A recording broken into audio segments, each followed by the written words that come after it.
The sky over the Belgian countryside had turned the color of old bruises, purple and gray, streaked with the last amber light of a winter afternoon in January 1945. The air smelled of aviation fuel and burnt metal, acrid smoke rising from the broken tail of a Messerschmitt Bf-109 that had plowed through a frozen wheat field, carving a dark scar across the white landscape. Oberleutnant Klaus Friedmann lay half-conscious in the cockpit, his flight suit soaked with blood from a shrapnel wound that had torn through his left shoulder when the American P-51 Mustang had riddled his plane with .50 caliber rounds at 12,000 feet. Preparing and narrating this type of story took us long efforts and hard work. So if you are enjoying the story, please consider subscribing to our channel. He remembered the moment of impact, the violent shudder of his aircraft, the sudden loss of hydraulic pressure, the way his controls had gone slack in his hands like dead weight. He'd managed to coax the dying machine toward what looked like open farmland, fighting the stick as the ground rushed up to meet him. The landing had been brutal. His head had slammed against the canopy frame despite his leather helmet, and now everything swam in and out of focus, painted in shades of red and white and the deep blue of shock. Klaus could hear voices approaching, boots crunching through the snow. American voices. He'd been trained for this moment. Trained to destroy his maps, his codebooks, trained in what to say and what to withhold if captured. But he hadn't been trained for the physical reality of it. The way his body refused to obey him, the copper taste of blood in his mouth, the cold that seemed to seep through his bones despite the fire that had started in the engine cowling, sending up a pillar of black smoke visible for miles. Easy now, easy. We got a live one here. The voice was young, urgent, speaking English with an accent Klaus recognized from the American films he'd watched before the war. A Midwestern flatness that made the words sound almost musical. Hands were suddenly on him, surprisingly gentle, working to pry open the crumpled canopy. Klaus tried to raise his right hand, whether in surrender or to push them away he wasn't sure, but the movement sent lightning bolts of pain through his chest. "Don't move, buddy. You're hurt pretty bad. We're gonna get you out of there." The face that appeared above him was impossibly young.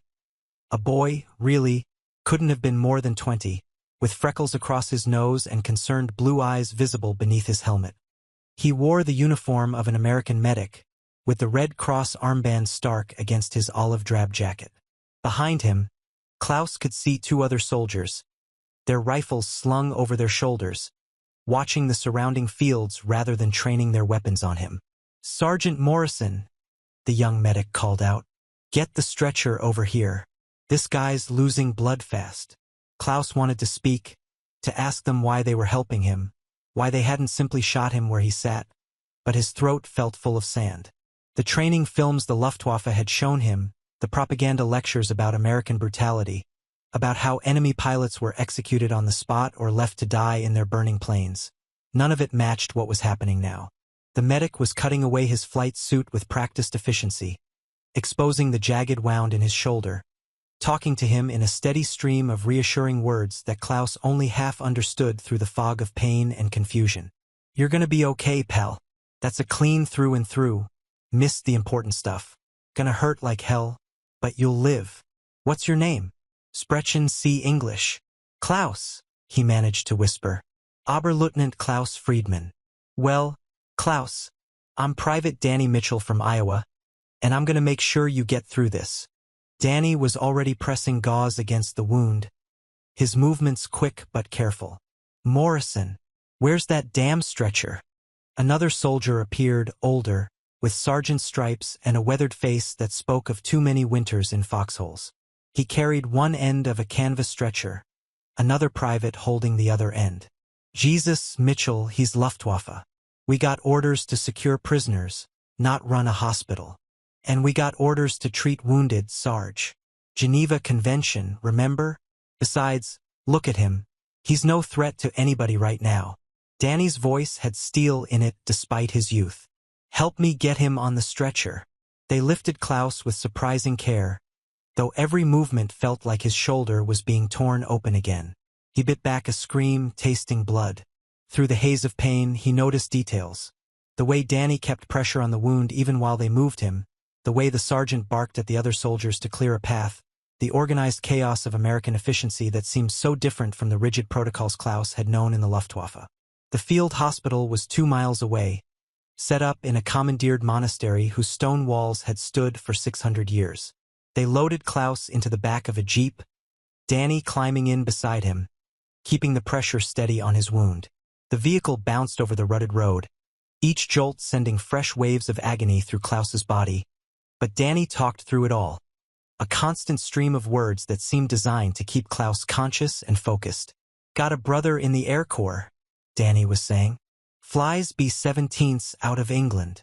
Every time his plane comes back shot to hell, some medic patches him up and sends him back up. That's just how it works, right? We're all somebody's brother, somebody's son. War's the war, but wounded is wounded." Klaus tried to process this.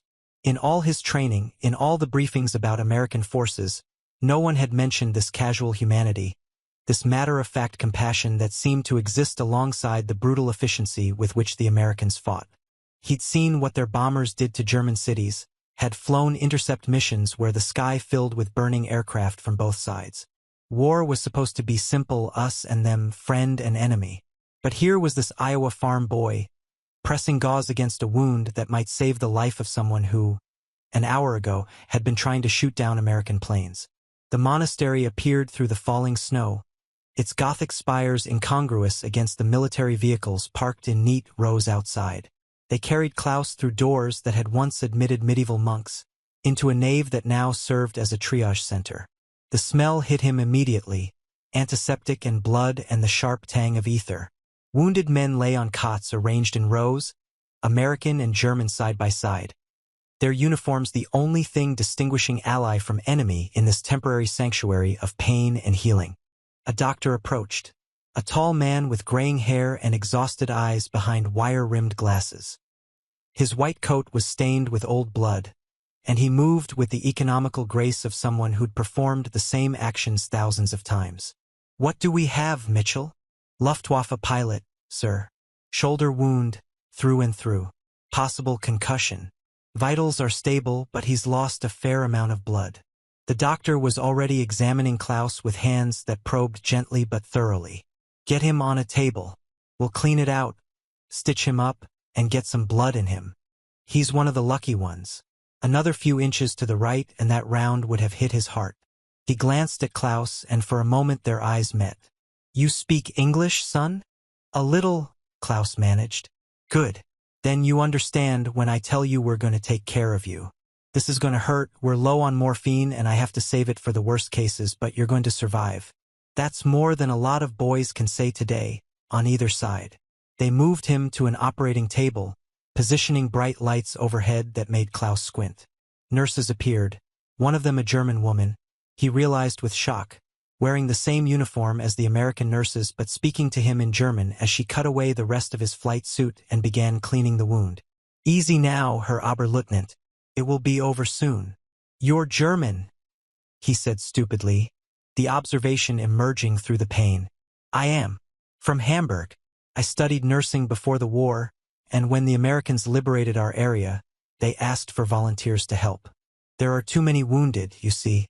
German, American, Belgian, British, it doesn't matter. We treat them all." Her hands were steady as she worked, swabbing away blood and debris. "You're very lucky. The bullet missed the major vessels and your lung. You'll have full use of your arm once it heals." The doctor returned, having scrubbed his hands and arms to the elbows. "Hold him steady. This is going to be unpleasant." Unpleasant was a vast understatement. Klaus had been shot at before, had crash-landed twice, had endured cold and fear and exhaustion, but the sensation of the doctor probing the wound, extracting fragments of his flight suit that had been driven into the flesh, cleaning out the damaged tissue, it was a new dimension of pain. He gritted his teeth so hard he thought they might crack, his good hand gripping the edge of the table until his knuckles went white. Danny appeared beside him, gripping his other hand. "Squeeze as hard as you need to, Klaus. I've been through this myself. Took shrapnel at Bastogne. You're doing great. Just keep breathing." The procedure seemed to last hours, though it was probably only 30 minutes. When it was finally over, Klaus felt hollowed out, wrung dry of everything except a bone-deep exhaustion. They'd stitched the entry and exit wounds, bandaged his shoulder with clean white gauze, and given him something to drink that tasted like metal and medicine but seemed to dull the worst of the pain. A nurse, the American one, with kind eyes and steady hands, started an 4 in his arm. "Plasma," she explained. "You lost a lot of blood. This will help until we can get a proper transfusion organized." They moved him to a cot in one of the side chapels, away from the main ward but still within sight of the nurse's station. Klaus lay there, staring up at medieval frescoes that had faded to ghostly shadows on the vaulted ceiling, trying to make sense of what had happened. He was a prisoner, that much was clear. But he was also a patient, treated with the same care as the American soldiers in the neighboring cots. The cognitive dissonance was overwhelming. The soldier in the next cot was American, a private with both legs in casts and bandages wrapped around his head. He was awake, watching Klaus with open curiosity. "You're the pilot that crashed in Henderson's Field, aren't you? I heard them bringing you in." "Hell of a landing, from what the boys said." Klaus nodded carefully, not sure if speaking to the enemy was permitted, not sure of the protocols in the strange liminal space where the rules of war seemed suspended. "I'm Jimmy," the American continued, apparently unbothered by Klaus's silence. "Jimmy Patterson from Tennessee. Got these courtesy of a German 88 3 days ago. Guess we're even now. Huh." He said it without malice, just a statement of fact, and his grin was crooked but genuine. "I am Klaus," Klaus replied, his English halting. "I am sorry for your legs." "Hell, I'm sorry somebody shot you out of the sky. That's war, though. Nothing personal." Jimmy shifted, trying to get comfortable. "You get used to it here, Germans and Americans all mixed together. First day I got here, I thought I was hallucinating from the pain meds.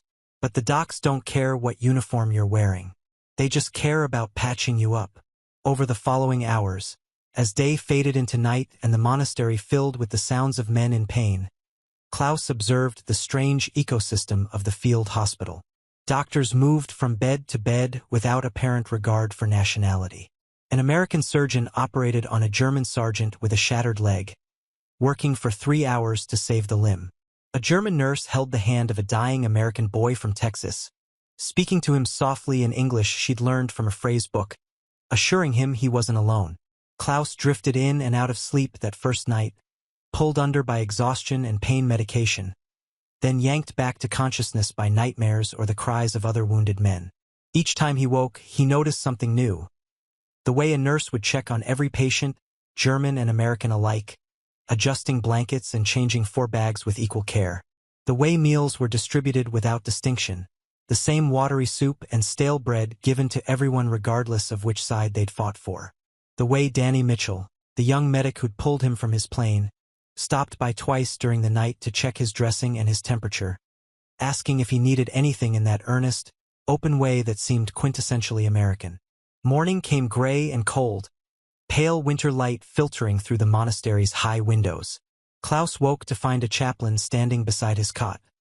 Not a military chaplain, but an older Belgian priest who'd stayed when the American forces had commandeered his monastery. Father Michel spoke German with a heavy Flemish accent, and he moved through the ward offering what comfort he could to men of all faiths and nations. "Good morning, my son," he said to Klaus, his voice gentle. "I see you survived the night. That is no small thing." "Father?" Klaus acknowledged, trying to sit up and immediately regretting it as pain lanced through his shoulder. "Easy, easy.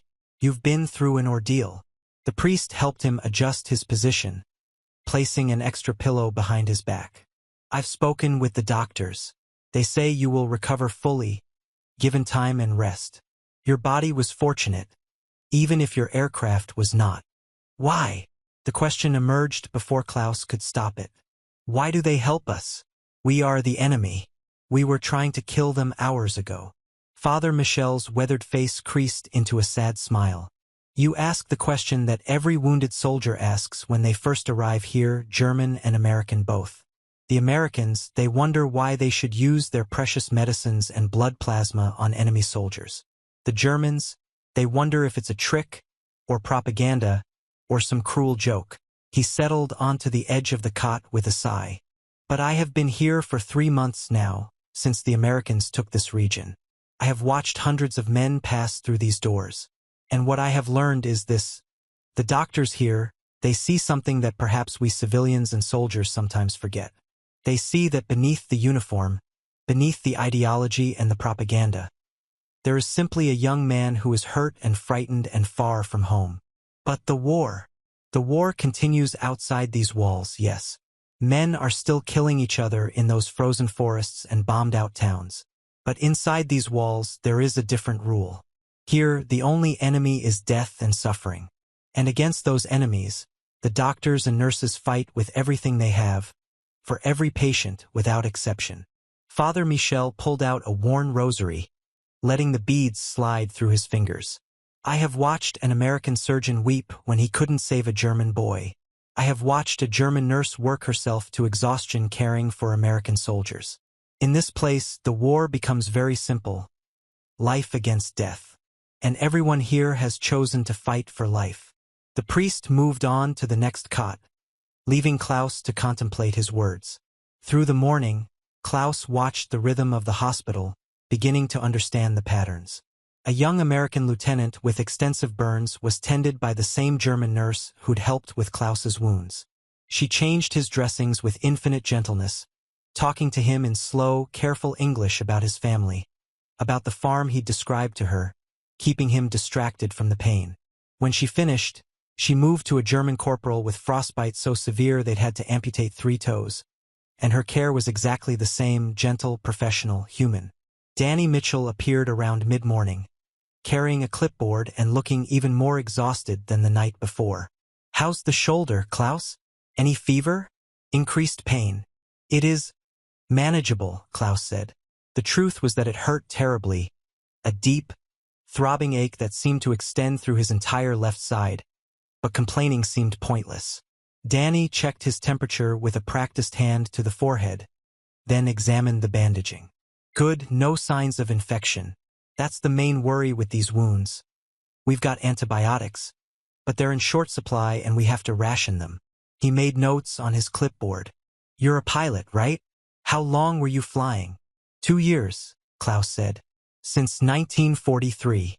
First in Russia, then defending the homeland when the bombers came." "Jesus, that's a lifetime in the air." Danny sat on the edge of the cot, his clipboard forgotten for a moment. "You ever think about it? I mean, really think about it. You were up there trying to shoot down guys like my brother, and they were trying to shoot down you, and none of you probably wanted to be there at all." It was such a direct question, so devoid of the propaganda and ideology that usually surrounded discussions of the war, that Klaus found himself answering honestly. "Every time I climbed into the cockpit. Every single time. But we had our orders and our duty and—" He trailed off, not sure how to explain the complex mixture of patriotism and fear and habit that had kept him flying mission after mission even as the war turned against Germany, even as he watched friends die, even as the certainty of victory crumbled into the desperate hope of simply surviving one more day.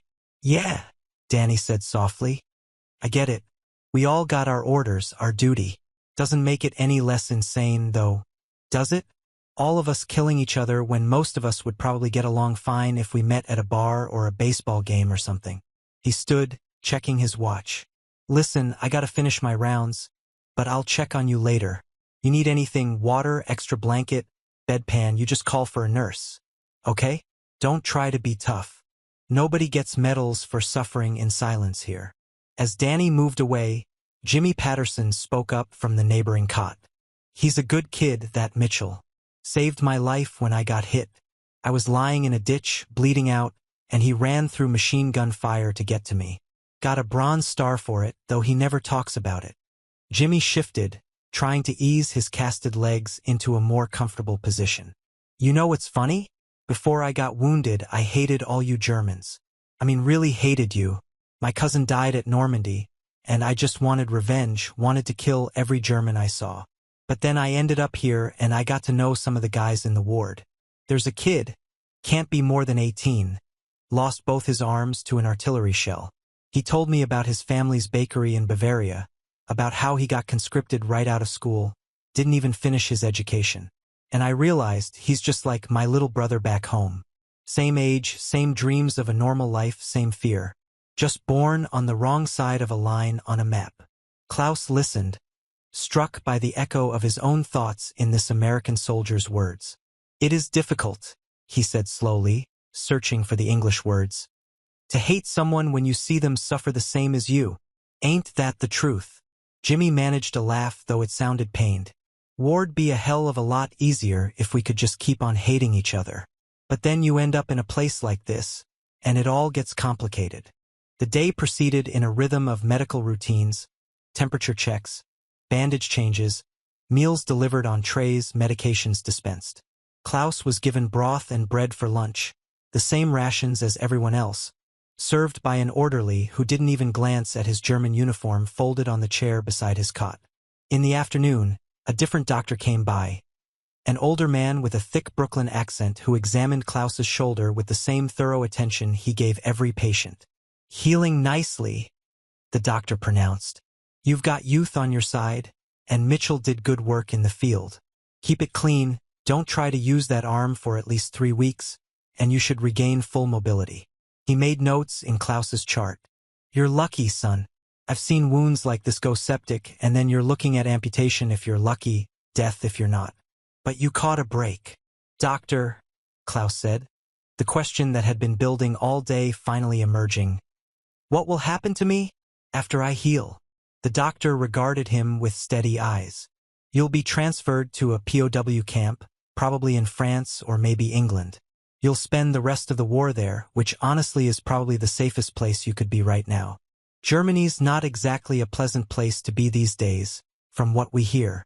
The camps are run according to Geneva Convention rules. You'll get food, medical care, shelter. Won't be comfortable, but you'll be alive. He paused, then added more gently, war's almost over anyway, son. Few more months at most. Then you'll go home, rebuild your life. You're getting out of this alive, which is more than a lot of men on both sides can say. The doctor moved on, leaving Klaus to contemplate a future he'd stopped imagining months ago. In the desperate final months of defending German airspace against overwhelming Allied air superiority, survival had become an hour-by-hour prospect. Pilots he'd trained with, men who'd become his friends, had died at such a steady rate that he'd stopped learning the names of replacements. Every mission had felt like it might be his last, and he'd developed the fatalistic mindset of someone who'd already accepted death as inevitable. But now, suddenly, he was being offered a future. Months in a POW camp, yes, but then home. The possibility was dizzying. As evening fell and the monastery filled with shadows that the electric lights couldn't quite dispel, Father Michel made his rounds again, stopping to talk with each patient who was awake and coherent. When he reached Klaus's cot, the priest pulled up a stool and sat with a sigh of exhaustion. You are thinking, Father Michel observed. I can always tell. The ones who are simply enduring their pain have a different look than the ones who are wrestling with their thoughts. I am trying to understand, Klaus admitted. All my life, I was taught that Americans were brutal, that they had no honor, that they would show no mercy to prisoners. But here, he gestured around the ward. Here they save my life. They use their medicine on me. They treat me like I am one of their own. Perhaps, Father Michel said carefully, you were taught wrong. Or perhaps, and this is more likely, there is no single truth about any people.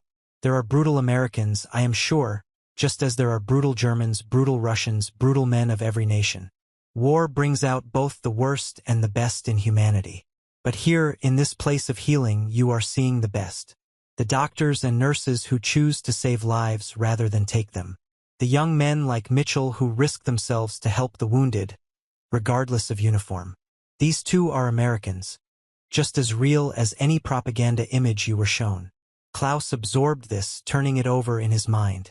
In Russia, he said slowly, I saw terrible things done by both sides. I told myself that war made such things necessary, that the enemy was less than human, that anything was justified to achieve victory. But I never believed it, not really. I needed to believe it to keep flying, to keep fighting. And now, preparing and narrating this type of story took us long efforts and hard work.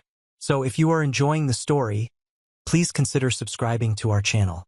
Now I don't know what I believe anymore, except that I am alive, and that should not be possible if the things I was taught were true. Father Michel nodded slowly. That confusion, that uncertainty, that is the beginning of wisdom, my son. The certain man, the one who knows beyond doubt that he is right and his enemy is wrong, that man is dangerous. But the man who questions, who sees the humanity in those he was taught to hate, that man can perhaps build a better world when this terrible war finally ends. They sat in companionable silence for a moment, the monastery settling into its nighttime routine around them. Then the priest stood, placing a hand on Klaus's good shoulder. Rest now. Your body needs to heal, but so does your spirit, and both will take time. That night, Klaus dreamed not of combat or crashes but of his childhood home in Stuttgart, of his mother's kitchen and the smell of fresh bread, of summer afternoons spent playing football with friends who were probably dead now, lost to the Eastern Front or the ruins of German cities. He woke once to the sound of someone crying, a young American soldier down the ward, calling for his mother in his sleep. A German nurse went to him, this middle-aged woman from Hamburg who'd lost her own son to the war, and she held the American boy's hand and spoke to him softly until he quieted, the same way she probably would have comforted her own child.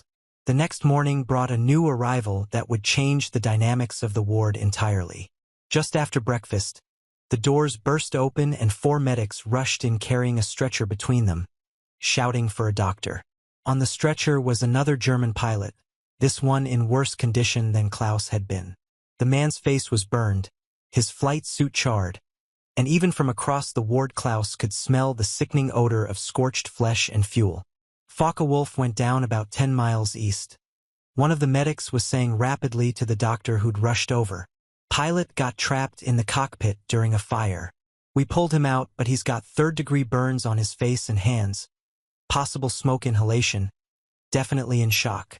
They wheeled him past Klaus's cot toward the operating area, and for just a moment, Klaus saw the man's eyes, wild with pain and fear and confusion. Then they were gone, disappearing behind the curtains that sectioned off the surgical space.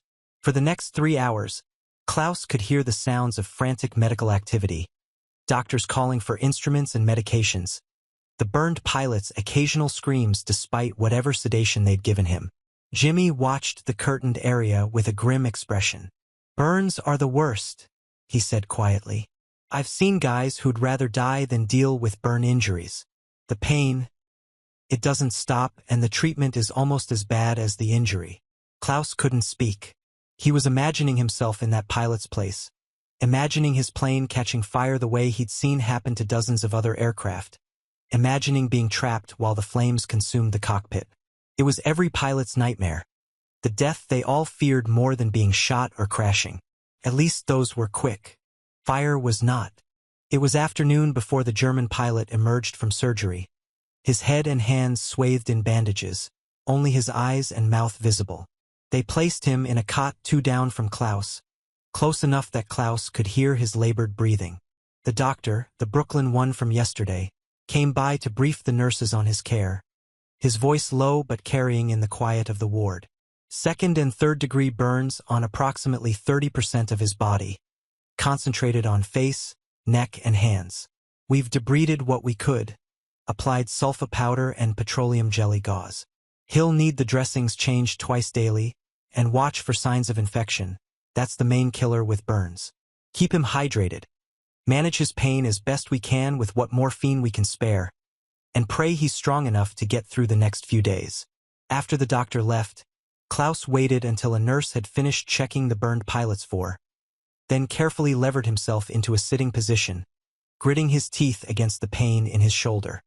He managed to stand, swaying slightly, then slowly made his way to the other pilot's cot. The man's eyes tracked him as he approached, the only part of his face capable of expression. "You are Luftwaffe," Klaus said in German, stating the obvious. "I am Oberleutnant Klaus Friedmann. I was shot down 2 days ago."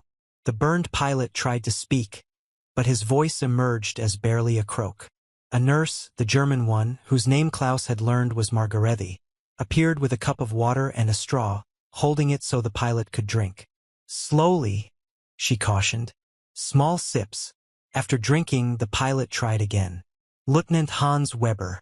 Focke-Wulf 190. The fire. He trailed off, and Klaus could see tears leaking from his eyes, cutting paths through the exposed skin around the bandages. I know, Klaus said. I know, but you survived. The Americans, they pulled you out, they brought you here. The doctors, they are very good. Why? Hans's voice was agonized. Why do they bother? I am nothing to them. Less than nothing.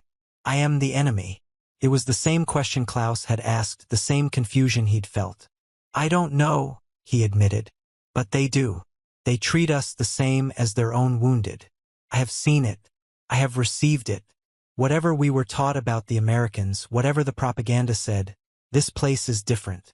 Hans closed his eyes, fresh tears leaking out. It hurts, he whispered. Mein Gott. It hurts so much. Klaus reached out with his good hand and gently gripped Hans's shoulder, the only place that didn't seem to be burned or bandaged. I know, but you will survive this. You are here, you are alive, and that means you have a chance. Over the following days, Klaus watched Hans's struggle with a mixture of empathy and horror. The burn treatments were excruciating.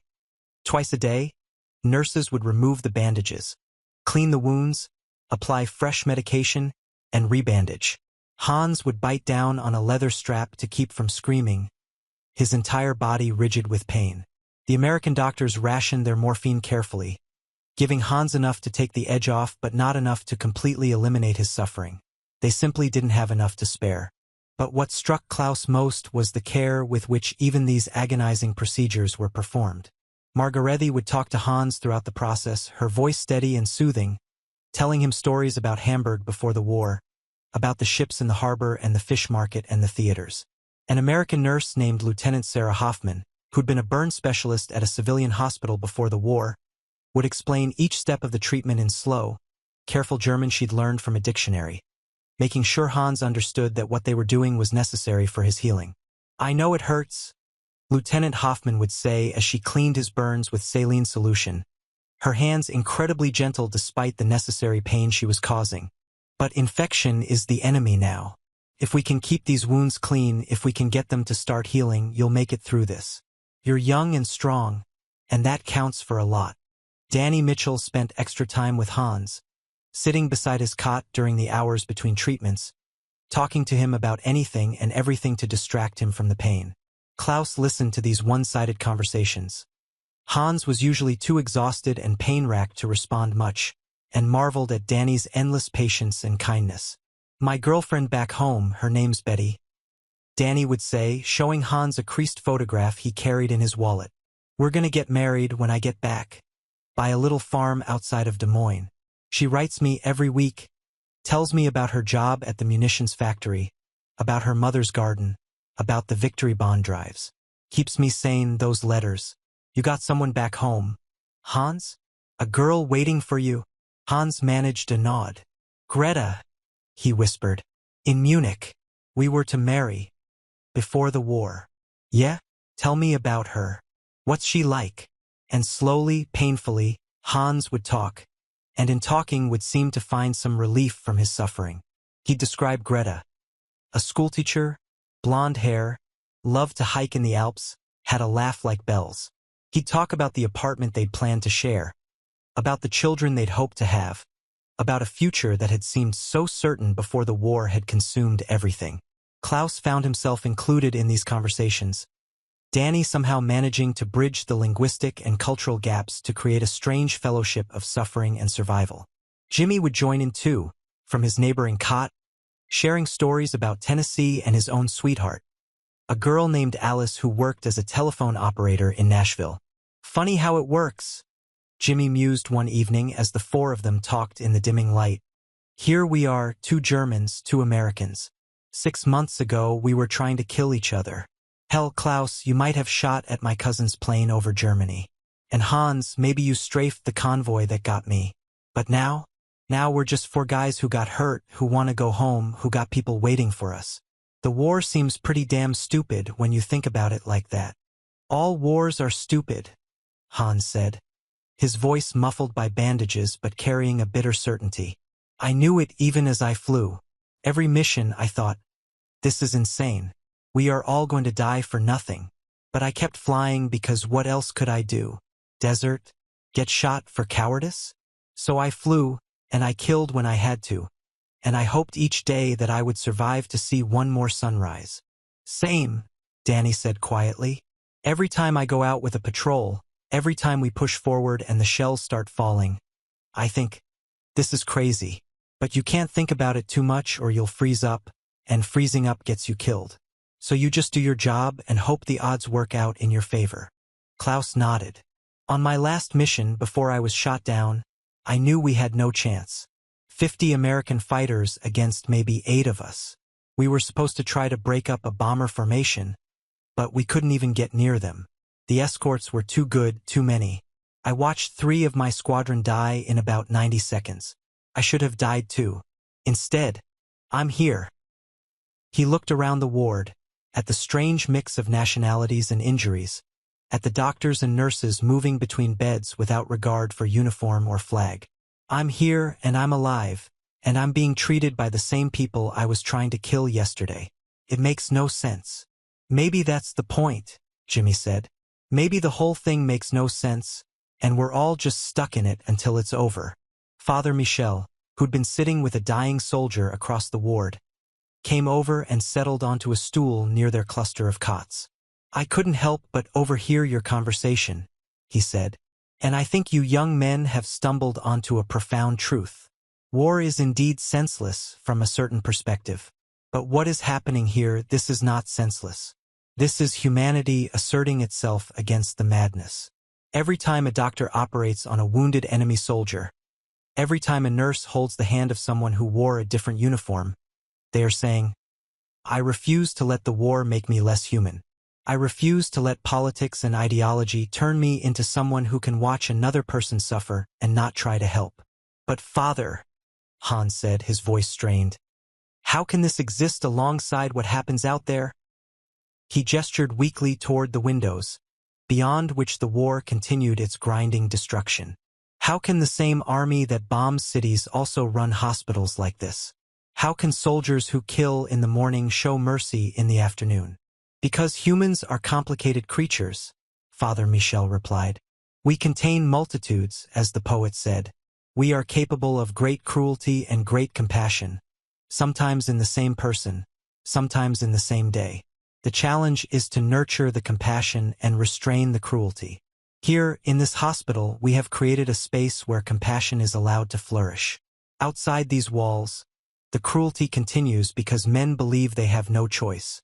But perhaps, some of the compassion learned here will survive when the war ends.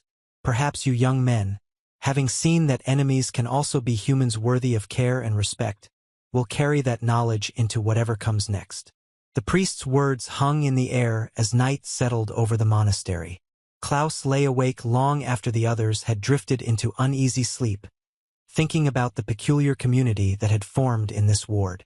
Germans and Americans, bound together not by ideology or nationality, but by shared suffering and the simple human need for connection in the face of pain and uncertainty.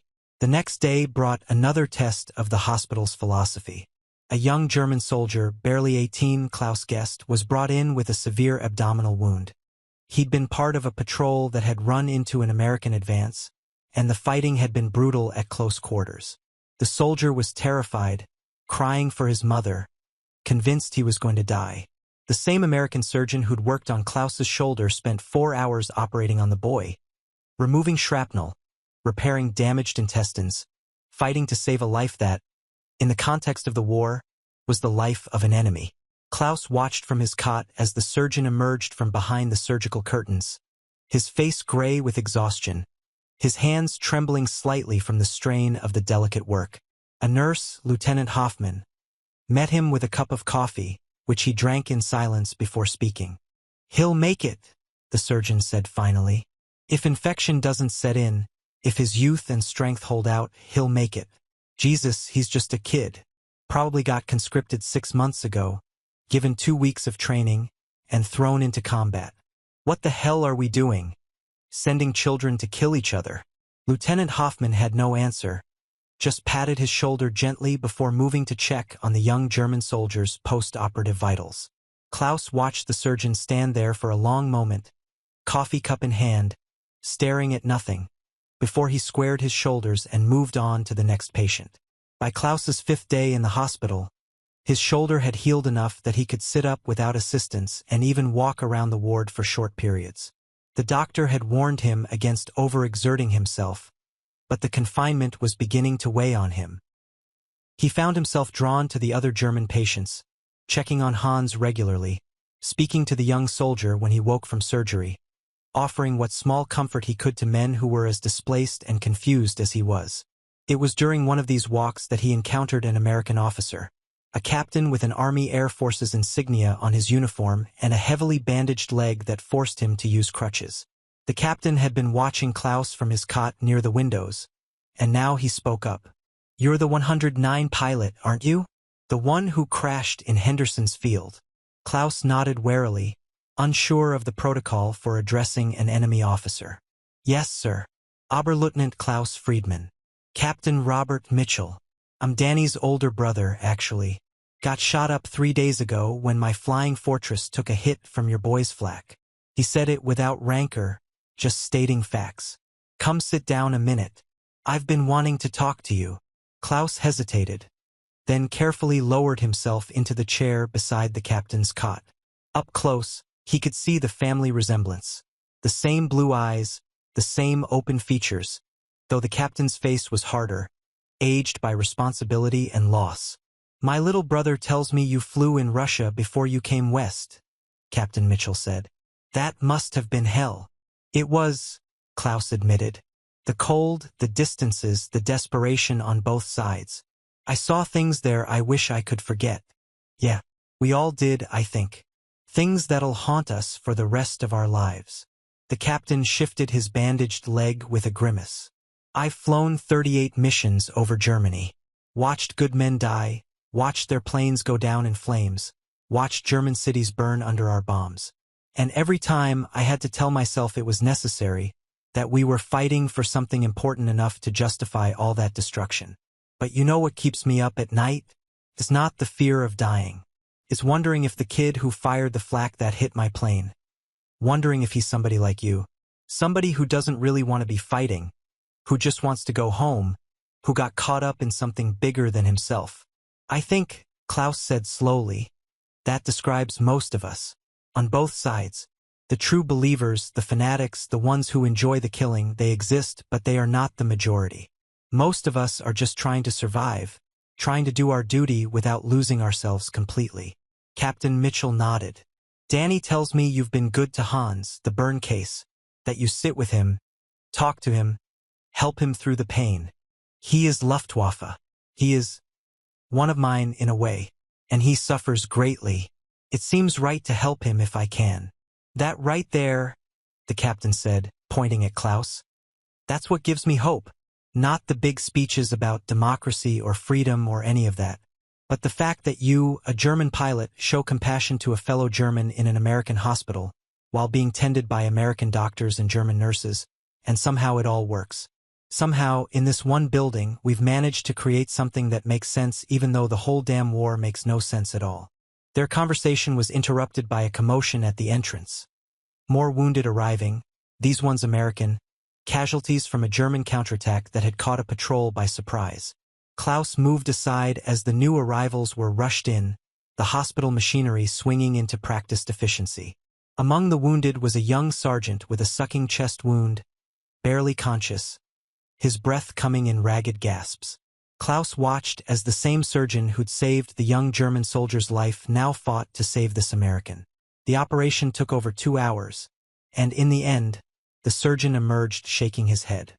"We did everything we could. He didn't make it." The death cast a pall over the ward. The sergeant had been popular, known to many of the other patients, and his loss was felt keenly. Klaus observed how the Americans grieved, openly, supporting each other, sharing stories about the dead man. It was different from how his Luftwaffe comrades had handled death, where loss was acknowledged briefly and then set aside, buried under duty and the necessity of continuing the mission. That evening, Father Michel held a brief service for the fallen sergeant. He invited anyone who wished to attend, and Klaus was surprised to see several German patients struggle to their feet or sit up in their cots, showing respect for the dead American soldier. The priest's words were simple but profound, speaking of sacrifice and loss, of the tragedy that this young man would never see his home again, never fulfill the dreams he'd carried into battle. "We commit him to God's mercy," Father Michel said, "and we pray that his death was not in vain, that someday this terrible war will end and men will remember what they have in common rather than what divides them." After the service, Klaus returned to his cot to find Danny sitting there, his face drawn with grief. The young medic had clearly been crying, though he tried to hide it. "You knew him well?" Klaus asked quietly. "Tommy? Yeah. We went through training together, came over on the same ship. Good guy. Had a wife and a baby daughter back home in Ohio. He used to carry their picture in his helmet." Danny's voice cracked. "And now I gotta write a letter to that wife, telling her he's gone, that he died quickly and didn't suffer, which is a lie. He suffered plenty before the end, and that he was brave and heroic and all the things we say to make it bearable. But the truth is, he died because a piece of German shrapnel tore through his lung, and no amount of heroism or bravery could change that." Klaus had no words of comfort to offer. What could he say that wouldn't sound hollow? Instead, he simply sat beside Danny in silence, two young men on opposite sides of a war, united in grief and the senseless waste of it all. The days that followed Tommy's death brought a subtle shift in the ward's atmosphere. The camaraderie remained, but it was tempered now by the reminder that the war still raged beyond these walls, still claimed lives with brutal efficiency. Klaus found himself thinking more about what came after his shoulder healed, after he was transferred to the POW camp, after the war finally ended. Hans's condition slowly improved. The burns would scar him for life, but infection had been avoided through the meticulous care of the nurses. He would survive, would eventually return to Greta in Munich, would build whatever life was possible in a defeated Germany. The young soldier with the abdominal wound also recovered, defying the odds through youth and the skilled hands of surgeons who refused to give up on him. 2 weeks after his crash, Klaus was deemed well enough to be transferred. An ambulance would take him to a transit facility, and from there to a permanent POW camp. As he prepared to leave, he made his rounds of the ward, saying goodbye to the men he'd come to know. Jimmy, who would be sent home with his shattered legs. Captain Mitchell, who would return to flying once his leg healed. Hans, who gripped Klaus's hand with his bandaged fingers and thanked him for the companionship that had helped him survive the worst of his ordeal. Danny Mitchell walked with him to the ambulance, carrying Klaus's small bundle of belongings. At the vehicle's door, the young medic extended his hand. "Take care of yourself, Klaus. Maybe after this is all over you'll come visit Iowa. I'll show you what a real farm looks like." Klaus shook his hand firmly. "And perhaps you will visit Stuttgart, when there is something left of it to visit." As the ambulance pulled away, Klaus looked back at the monastery, its ancient stones now housing this strange sanctuary of healing. He thought about Father Michel's words, about nurturing compassion and restraining cruelty. The war would end eventually, everyone knew that now. And when it did, Klaus would carry with him the memory of this place where enemies had been simply men, where suffering had been met with care regardless of uniform, where humanity had asserted itself against the machinery of war. It wasn't much, but perhaps it was enough to build on. Perhaps it had to be. Subscribe to Forgotten Testimonies, where silence is never forgotten.